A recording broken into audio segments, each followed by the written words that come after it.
एकादशी तिथि भगवान विष्णु को समर्पित है। एकादशी तिथि हर माह में 2 बार आती है। एक तो कृष्ण पक्ष में और दूसरी शुक्ल पक्ष में। इस दिन व्यक्ति भगवान विष्णु जी के लिए व्रत रखते हैं और उनसे सुख और शांति का आशीर्वाद मांगते हैं। माघ के महीने में कृष्ण पक्ष की एकादशी को षटतिला एकादशी कहते हैं। इस दिन व्रत रख के भगवान विष्णु की पूजा करी जाती है।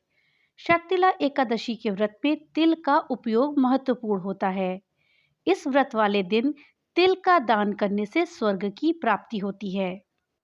दोस्तों, आज इस वीडियो में हम जानेंगे कि षटतिला एकादशी इस बार माह के महीने में कब पड़ रही है, क्या है पूजा का शुभ मुहूर्त और इस व्रत की क्या पूजा विधि है, इस पूजा का क्या महत्व है और इस व्रत को पूरा करने के लिए यानी व्रत का पूरा फल प्राप्त करने के लिए हम इस दिन कौन सी कथा पढ़ें।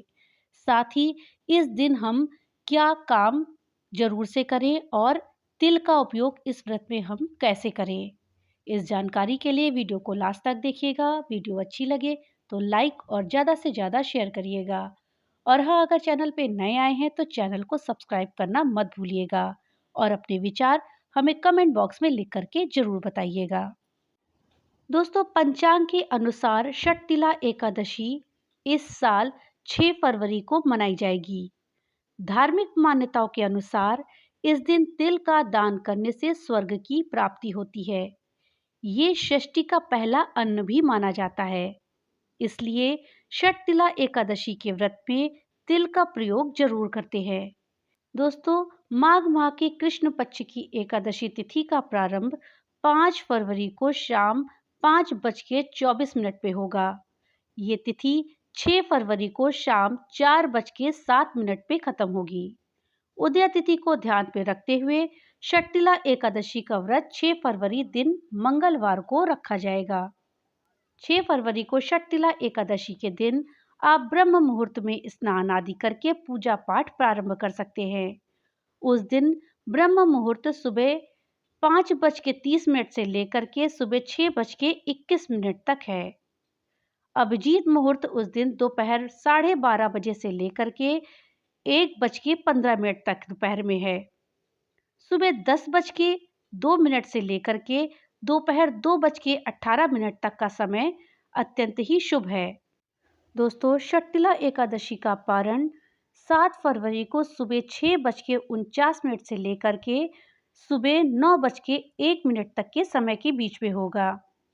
अब आइए जानते हैं कि इस व्रत की पूजा विधि क्या है। षटतिला एकादशी के व्रत का प्रारंभ माघ कृष्ण दशमी के दिन से ही शुरू हो जाता है, जो पारण के समय तक जारी रहता है। इंद्रियों को वश में करके काम, क्रोध, लोभ, मोह, अहंकार, ईर्ष्या तथा द्वेष इत्यादि को त्याग कर भगवान का स्मरण करना चाहिए। एकादशी के दिन सफेद तिल का उपटन लगाकर पानी में तिल मिलाकर के स्नान करें। स्नान आदि नित्य क्रिया से निवृत्त होकर श्री विष्णु भगवान का पूजन करें और एकादशी व्रत को धारण करें। इस दिन तिल स्नान और तिल युक्त भोजन का दान दोनों ही श्रेष्ठकर होता है। इस प्रकार जो मनुष्य जितने तिलों का दान करता है उतने ही 1000 वर्ष स्वर्ग में वास करता है। एकादशी तिथि के दिन पुण्य देने वाले नियमों को ग्रहण करना चाहिए। उसके दूसरे दिन धूप, दीप, नैवेद्य आदि से भगवान का पूजन करके खिचड़ी का भोग लगाएं। फिर पेठा, नारियल, सीताफल, सुपारी का अर्घ्य देकर स्तुति करें और कहें, हे भगवान, आप दीनों को शरण देने वाले हैं, इस संसार सागर में फंसे हुओं का उद्धार करने वाले हैं। हे पुंडरीकाक्ष, हे विश्वभावन, हे सुब्रमण्यम, हे पूर्वज, हे जगपते, आप लक्ष्मी जी सहित इस तुच्छ अर्घ्य को ग्रहण करें। इसके पश्चात जल से भरा घड़ा ब्राह्मण को दान करें और ब्राह्मण को श्यामा गौ और तिल पात्र देना भी उत्तम रहता है। इस व्रत को करने से अनेक प्रकार के पाप नष्ट हो जाते हैं और मनुष्य को मोक्ष की प्राप्ति होती है। पुष्य नक्षत्र में गोबर, कपास और तिल मिलाकर बने कंडों से 108 बार हवन करने से जीवन में पुण्य का उदय होता है तथा श्री विष्णु की कृपा प्राप्त होती है। इस दिन रात्रि में जागरण करना चाहिए। दोस्तों, शर्तिला एकादशी का व्रत करने से सभी पापों से मुक्ति मिलती है और भगवान विष्णु की कृपा पाकर के व्यक्ति वैकुंठ में अपना स्थान बनाता है। शर्तिला एकादशी के दिन जो भी व्यक्ति गंगा स्नान या संगम स्नान करता है, उसको सहज ही भगवान विष्णु की कृपा प्राप्त हो जाती है। और जो व्यक्ति इस दिन तिल का दान करता है, वो उतने ही वर्ष स्वर्ग में रहने का सौभाग्य प्राप्त करता है। इस दिन तिल को पानी में डालकर स्नान करना अच्छा रहता है। इस दिन व्रत रखने से वैवाहिक जीवन सुखमय और खुशहाल बना रहता है। इस व्रत को रखने से मनुष्य अपने बुरे पापों से मुक्ति पाता है और जीवन में सुख तथा समृद्धि आती है। अब आइए जानते हैं इस व्रत से जुड़े हुए कुछ नियमों के बारे में। दोस्तों, शर्तिला एकादशी के व्रत का प्रारंभ माघ कृष्ण दशमी के दिन से ही हो जाता है, जो कि पारण के समय तक रहता है। इस दिन स्नान आदि तथा दैनिक नित्य क्रिया से निवृत्त होकर सभी देवी देवताओं के देव श्री भगवान का पूजन करें और एकादशी व्रत का संकल्प लें। इस दिन पूर्ण रूप से ब्रह्मचर्य का पालन करें। इस दिन तुलसी को जल अर्पित नहीं करना चाहिए और ना ही उन्हें छूना चाहिए। इस दिन लकड़ी का दातून ना करें। नींबू, आम या जामुन के पत्ते चबाकर कुल्ला करें और उंगली से गला साफ करें। एकादशी के दिन किसी भी रूप में चावल को नहीं ग्रहण किया जाता है। एकादशी व्रत पर प्याज, लहसुन, मसूर की दाल, गाजर, शलगम, गोभी, पालक इत्यादि का सेवन भी नहीं करते हैं। एकादशी के दिन झाड़ू और पोछा भी नहीं लगाना चाहिए, क्योंकि चींटी आदि सूक्ष्म जीवों की हत्या का दोष लग सकता है। इस दिन खास करके बाल भी नहीं कटवाने चाहिए। दोस्तों, ये थे शर्तिला एकादशी से जुड़े हुए कुछ नियम। अब आइए जानते हैं कि इस दिन हम तिल का इस्तेमाल कैसे करें, क्योंकि इस व्रत में तिल का इस्तेमाल आवश्यक होता है। इस दिन हमको तिल का उपयोग जरूर करना चाहिए, लेकिन हम किस तरह से इस दिन तिल का प्रयोग करें। शर्तिला एकादशी के दिन तिल को 6 तरीकों से इस्तेमाल किया जाता है। पहला, जब आप इस दिन स्नान करें तो अपने नहाने के पानी में थोड़ा सा तिल डाल लें, अर्थात इस दिन हमें तिल के पानी से स्नान करना चाहिए। दूसरा, इस दिन हमको तिल का उपटन बना करके शरीर पे लगाना चाहिए। तीसरा, इस दिन आप तिल का उपयोग हवन में करें। इस दिन आप हवन करते समय तिल का उपयोग अवश्य करें। चौथा, पानी में तिल को भिगो करके आपको एकादशी के दिन पीना चाहिए। पांचवा है, शर्तिला एकादशी के दिन आप तिल का दान करें। कहते हैं तिल का दान करने से बुरे कर्मों का नाश हो जाता है और भगवान विष्णु की असीम कृपा प्राप्त होती है। छठा है, तिल से बनी हुई मिठाइयाँ और व्यंजन बना करके उसका सेवन करें। कहते हैं इस दिन भगवान विष्णु को भी तिल जरूर अर्पित करना चाहिए। साथ ही एकादशी पर रात्रि भर जागरण करना चाहिए। इस दिन 6 प्रकार से तिल का उपयोग करने के कारण ही इस व्रत को शर्तिला एकादशी कहते हैं। शर्तिला एकादशी के दिन आपको कुछ विशेष मंत्रों का भी पूजा के समय जाप करना चाहिए। वो मंत्र है: ओम हूं विष्णवे नमः, ओम विष्णवे नमः, ओम नारायणाय नमः, ओम नमो भगवते वासुदेवाय नमः, ओम ह्रीं श्रीं लक्ष्मी वासुदेवाय नमः, ओम नारायणाय विघ्ने वासुदेवाय धीमहि तन्नो विष्णु प्रचोदयात्। ओम नमो नारायण श्रीमन्नारायण नारायण हरि हरि। दोस्तों, कोई भी व्रत बिना कथा के पूरा नहीं होता है। इस व्रत की भी अपनी एक कथा है, जो इस दिन पूजा के समय जरूर पढ़नी चाहिए। व्रत कथा पढ़ने के बाद ही आपको व्रत का पूरा फल मिलेगा। तो चलिए जानते हैं षटतिला एकादशी की क्या कथा है। दोस्तों, षटतिला एकादशी की कथा के अनुसार प्राचीन काल में मृत्युलोक में एक ब्राह्मणी रहती थी। वो सदैव व्रत किया करती थी। एक समय वह 1 मास तक व्रत करती रही, जिससे उसका शरीर अत्यंत ही दुर्बल हो गया।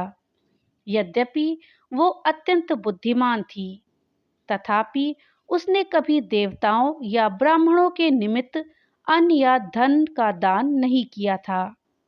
इससे मैंने सोचा कि ब्राह्मणी ने व्रत आदि से अपना शरीर शुद्ध कर लिया है। अब इसे विष्णु लोक तो मिल ही जाएगा, परंतु इसने कभी अन्न का दान नहीं किया है। इससे इसकी तृप्ति होना कठिन है।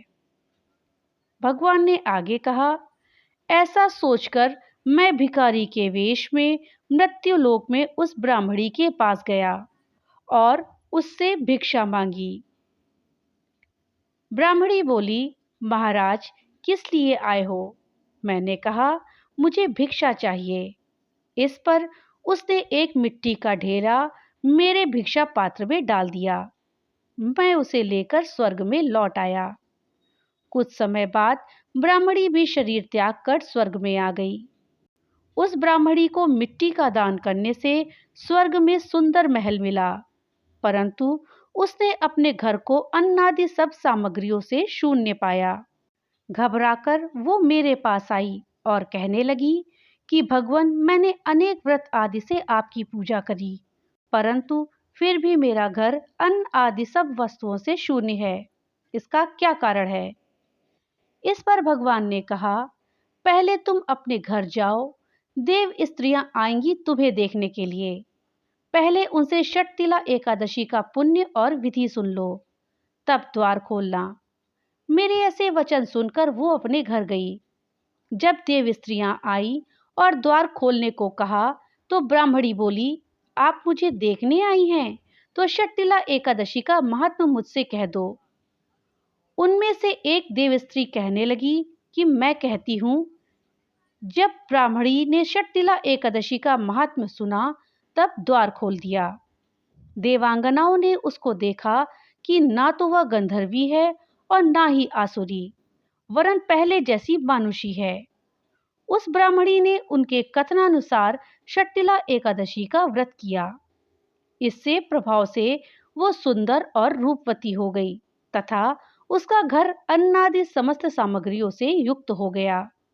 अतः मनुष्यों को मूर्खता त्याग कर षटतिला एकादशी का व्रत और लोभ न करके तिल आदि का दान करना चाहिए।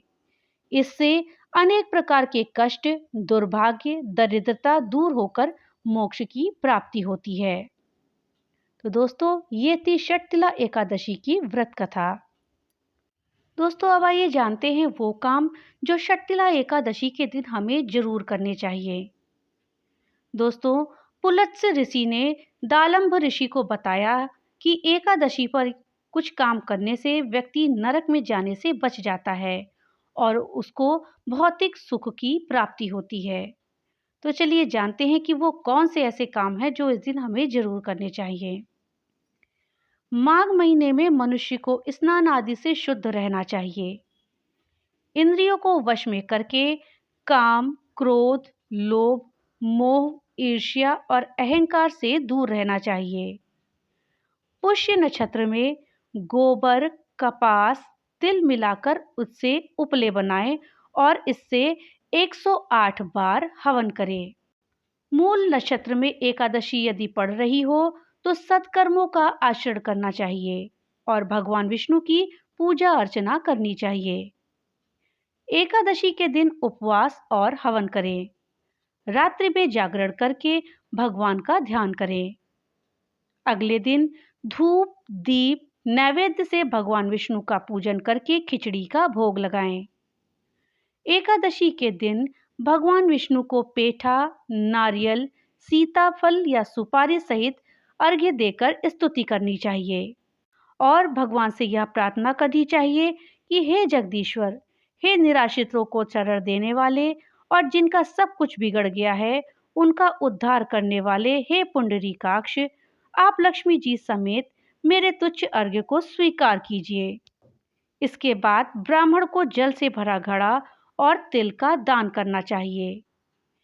इस प्रकार मनुष्य जितने तिलों का दान करता है, उतने हजार वर्ष स्वर्ग में वास करता है। माघ कृष्ण एकादशी यानी षटतिला एकादशी के दिन तिल स्नान, तिल का उपटन, तिलोदक, तिल का हवन, तिल का भोजन और तिल का दान, इस तरह 6 रूपों में तिल का प्रयोग करना चाहिए। तो दोस्तों, ये थी जानकारी षटतिला एकादशी के विषय में। दोस्तों, आप भी इस बार षटतिला एकादशी के दिन विभिन्न प्रकार से तिलों का उपयोग करें और तिल का दान करें। साथ ही सच्चे हृदय से भगवान विष्णु की पूजा अर्चना करके उनका आशीर्वाद प्राप्त करें। दोस्तों, अगर जानकारी अच्छी लगी हो तो कमेंट बॉक्स में ओम नमो भगवते वासुदेवाय नमः जरूर लिखिएगा।